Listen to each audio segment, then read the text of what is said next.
Hello, I'm Mario Toneguzzi, managing editor of Canada's podcast, taking care of business today with Scott Barras, who is head of work dynamics for Canada with JLL. Thanks for joining us today, Scott. Nice to meet you, Mary. Thanks for having me.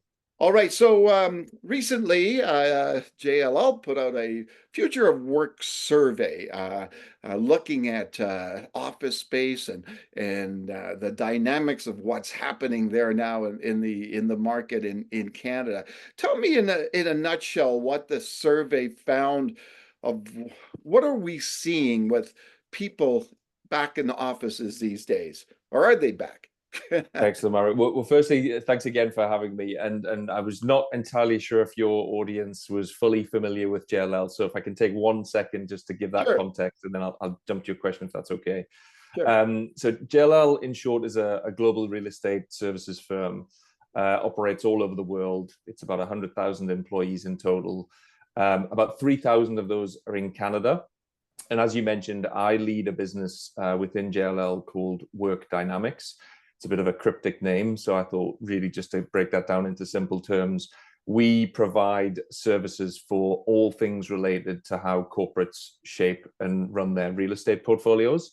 So portfolio strategy, design services, occupancy planning, project management, facilities management, and we also help clients with their real estate lease acquisition and divestment transactions. So hopefully that's enough context, but please feel free to pick that a bit if you think we need some more context. So yeah, the survey that we're talking about, JLL has got about 500 research professionals globally. And every year they run probably two of this sort of scale. This particular survey went out to 2000, I think it's 2,300 CRE or corporate real estate, sorry, decision makers in 25 countries. And getting to your question, it's quite interesting. There's a few things that they're almost contradictory in their findings, which makes it interesting. So maybe I'll do it in rule of threes. The first finding at a headline level was that we found most people felt like their corporate headcount was going to grow. So 64% of respondents said their headcount was going to grow. The next headline was kind of connected. So more than half, about 53% of the people surveyed said their total footprint was going to increase over the next 5 years. And then at the same time, reducing operating costs, which is where the dichotomy comes that, headcount growing, footprint increasing, but pressure to reduce operating costs was answered yes by about 83% of the organizations that we surveyed. Hmm. What is when you look at the landscape, especially for the downtowns, right? And the downtown is where a lot of the stuff has been impacted over the last few years. Uh, you know, what are offices? What is the thinking behind offices and people returning back to work after COVID? Because, you see, in the news, say recently we had, a bit of a controversy with in Ottawa with a lot of the unions not happy with the government saying that, more people should be coming back to work, and other companies, some of the bigger global companies are doing the same thing. Is this going to be a trend that you're just going to see continuing here in the next little while as we come out of COVID? Well, yeah, I mean, interestingly, this my personal approach to this is that I honestly thought that by now the world would have normalized. This conversation would be something that would be less well discussed, return Yeah. to work or not return to work. I thought we'd be past that point. I thought we would move into a kind of world where natural behaviors took hold, and that was how people dealt with their corporate real estate portfolio. Yeah. That doesn't seem to be the case. This still seems to be kind of headline grabbing. And the answer, I suppose, or one of the answers to your question, Mario, is a lot of how corporates and companies are approaching return to work, if that's still a thing. I must admit that term is dated a little bit now, but let's go with it. Is depending on how they measure productivity, depending on their corporate culture, depending on how they decide what success looks like. Yeah. So the survey that we put out, and it's publicly available. If you're okay, we can kind of put the link to the listeners of this podcast if they're interested, splits companies into, I guess, what we call hybrid adopters and office advocates. And we're seeing about 56% of people that we surveyed in the hybrid adopters category, meaning they encourage people to have a balance and a blend of working from home or working from the office or working from their kind of corporate place of work.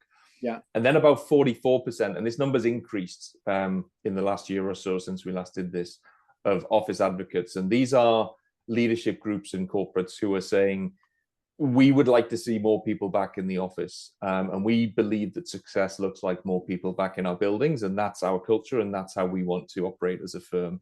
Controversial sometimes and not always landing perfectly. But to be honest with you, that all very much depends on the company. So yeah, about a 56-44 split on companies saying hybrid's fine, this is the future.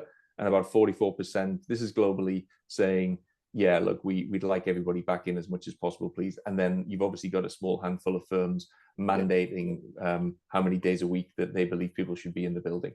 Yeah, and Scott, how does, we live in a world where every day it seems technology is evolving and changing and growing, and its impact is growing. How's the impact of all that technological change having and going to have in the future on work and workplace?